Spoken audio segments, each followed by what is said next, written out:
Hi மக்களே, நான் உங்கள் ராதா பேசுகிறேங்க. நான் முருகன் ட்ராவல்ஸோட ஸ்ரீலங்கா பயணத்துக்கு வந்திருக்கேன். என் கூட வந்திருக்க beautiful couple, young and energetic couple வந்திருக்காங்க. அவங்கள நான் சந்திக்க போகிறேன். எங்களோட சேர்ந்து நீங்களும் பாருங்கள். நீங்கள் உங்களை பற்றி இன்ட்ரோ பண்ணுறீங்களா?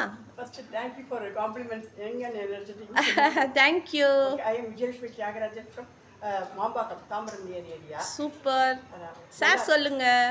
என்னுடைய வணக்கம். என்னுடைய நேம் தியாகராஜன். நான் சென்னை மாம்பாக்கத்துலேருந்து வரேன். நான் சூப்பர். முருகன் ட்ராவல்ஸில் எங்கள் ஸ்ரீலங்காவில் ஃபஸ்ட் டைம் அவங்க கூட வரேன். ஏற்கனவே நான் ஃபாரின் டூர்லாம் போயிருக்கேன். சூப்பர், இருந்தாலும் சூப்பர், இது ஒரு தனி அனுபவம். ஆஹா. இது வந்து ஜஸ்ட் லுக் லைக் இது ஏற்காடு, ஊட்டி, கொடைக்கானல் அது மாதிரி அந்த இருக்குன்றீங்க. இருக்கு. இன்னும் நம்ம நிறைய பிளேசஸ் எல்லாம் சந்திக்க போகிறோம். அதோடைய பயண அனுபவம் நம்ம பார்க்கலாம் பின்னாடி. இப்போ இந்த பியூட்டிஃபுல் கப்பலோட சேர்ந்து இந்த வியூஸையும் பாருங்கள். பின்னாடி ரொம்ப அழகாக இருக்குது பாருங்கள், ரொம்ப தூரத்தில். Wow, super. Thank you sir, thank you sir, thank you ma'am.